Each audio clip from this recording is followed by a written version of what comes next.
Buenas tardes, mi nombre es Luis Hernández, pertenezco al grupo NRC 50-54350 con el profesor Oscar Jiménez Rayo. Este video se refiere a la actividad número 5, el análisis de dos dispositivos entregados por el tutor. Uno es sobre la lectura de Estanislao Zuleta y el otro es la competencia oral y escrita en la educación superior. En el primero de los dispositivos de Estanislao Zuleta, el autor nos propone, citando a Nietzsche, que leer es trabajar, y se refiere precisamente a que, asumiéndolo como un organismo vivo, la lectura toma de cierta manera conciencia y se transforma dependiendo del lector. ¿A qué me refiero? Dependiendo de las experiencias vividas y del conocimiento que tenga el lector, el interpretar y comprender la lectura. Por eso, por eso nos transmite que el lector lee desde lo que ya sabe. Nos invita de igual manera a tener en cuenta la intención del autor, pero también nos dice que no está ligado precisamente a esa intención. Precisamente nos propone que la lectura se asume desde un tipo de conflicto o problema personal que nos da una perspectiva o un punto de vista propio a cada uno de los lectores. Tanto así, se dice también que hay una especie de lector perfecto y se refiere al lector que puede sumergirse en una lectura profunda y hacerlo con arrojo, casi temerario, y que a medida precisamente que se avanza en el texto o en la lectura, pues la lectura va a ir transformándose, como les decía, casi con conciencia propia, a voluntad, buscando precisamente esos caminos que nos va a trazar hacia su comprensión. En el segundo dispositivo, el autor nos incita precisamente a pensar en la lectura como una herramienta, pero no solamente una herramienta académica o una herramienta de estudio, sino una herramienta para la vida, que tiene características sociales, culturales, obviamente comunicativas. Nos hace saber que el lenguaje eh, está incluido en todas las acciones discursivas, en investigación, en exposiciones, en mismo la oratoria. Al igual establece una relación entre las habilidades que tengamos y el dominio que tengamos del lenguaje y la manera como aprendemos o qué tanto podemos aprender.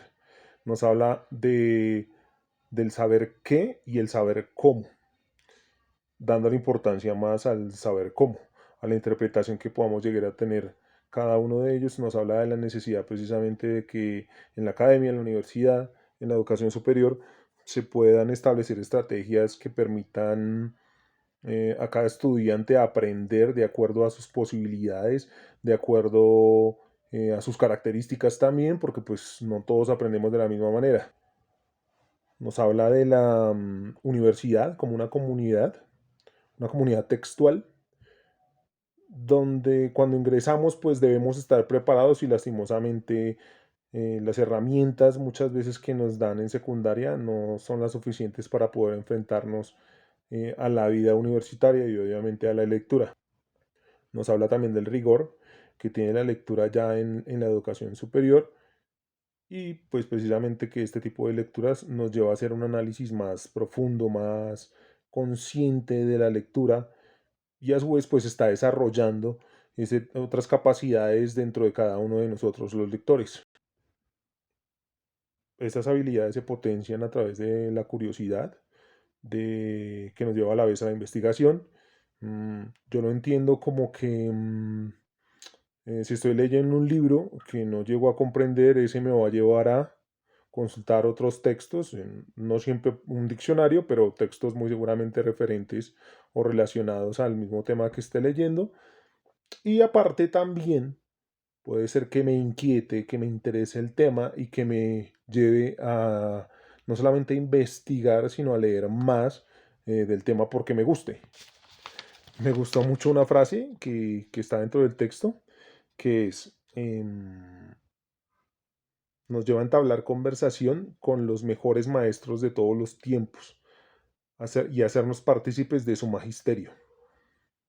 Precisamente nos habla de no tener intermediarios, de cierta manera ser autodidactas, de entrar en relación directamente sin interpretaciones en la mitad, sino que nosotros mismos podamos desmenuzar el tema, la lectura, interesarnos, inquietarnos y de cierta manera darle un poquito más de, no solamente de conciencia, sino de sustancia, de profundidad. Nos lleva a vivirlo, a ser partícipes y protagonistas del aprendizaje, tanto en su manera de lenguaje escrito y oral, donde cada uno encuentre la manera, o mejor, nuevas maneras de aprender y de transmitir, de transformar los conocimientos que ya poseemos. Y en este punto creo que es bastante clara la relación que hay con el texto de Stanislaw, donde precisamente se habla de aprender desde lo que se sabe. Aquí no solamente nos está citando o nos está invitando a aprender desde lo que se sabe, sino precisamente a transformar ese conocimiento en nuevos conocimientos, en nuevas maneras, y de cierta manera hacerlo más personal, hacerlo propio de cada uno de nosotros. El autor también cita la globalización, la expansión y difusión que tiene la lectura a través de la Internet, que llega pues a cualquiera que pueda llegar a tener un dispositivo en su mano con conexión a la red. Habla precisamente de la transformación y la equipara precisamente al fenómeno de la imprenta en su momento, obviamente con una dimensión y un despliegue mucho más grande ahora, tanto así que podamos acceder a cualquier título que queramos. También cita algún proyecto de Google, ebooks y demás, pero más que nada se enfoca a una revolución. Y esa revolución no solamente se trata de que vamos a llegar a todo el mundo o de que los textos van a llegar a todas las personas, sino qué vamos a hacer con esos textos. Más que el contenido, eh, cómo vamos a apropiarnos y qué vamos a hacer de ese aprendizaje que contiene el texto. A mi manera de ver, también nos presenta la lectura como un organismo vivo. Ese organismo, como les decía anteriormente, es mutable y me parece que también tiene una relación directa con el primer texto. Em, Aparte pues de que se transforme, precisamente nos invita a ser parte activa dentro del texto,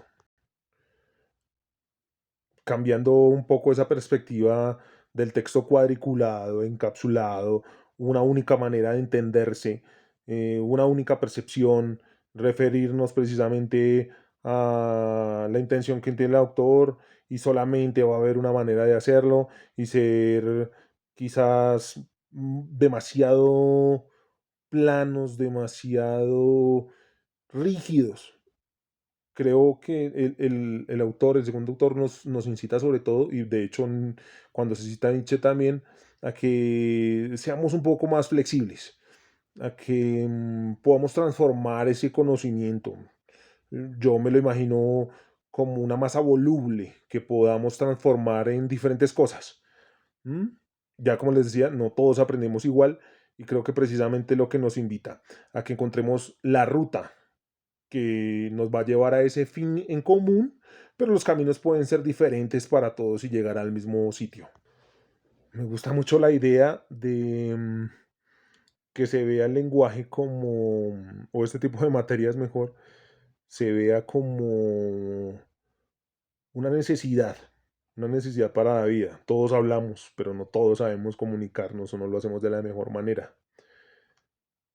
También nos plantea el segundo autor la necesidad de poder dar un despliegue masivo, no solamente ver lenguaje en materias relacionadas, sino, no sé, por decir alguna cosa, química, física, matemática, ingenierías y demás, porque es precisamente algo que no solamente afecta a la academia, nos afecta y lo vemos todos los días, lo vivimos todos los días hablamos, todos los días escribimos, todos los días nos comunicamos y necesitamos evidentemente perfeccionar ese tipo de habilidades que nos permitan no solamente ser mejores estudiantes, sino ser mejores personas, llegar a transmitir lo que queremos hacerlo, ser oportunos y hacerlo bien.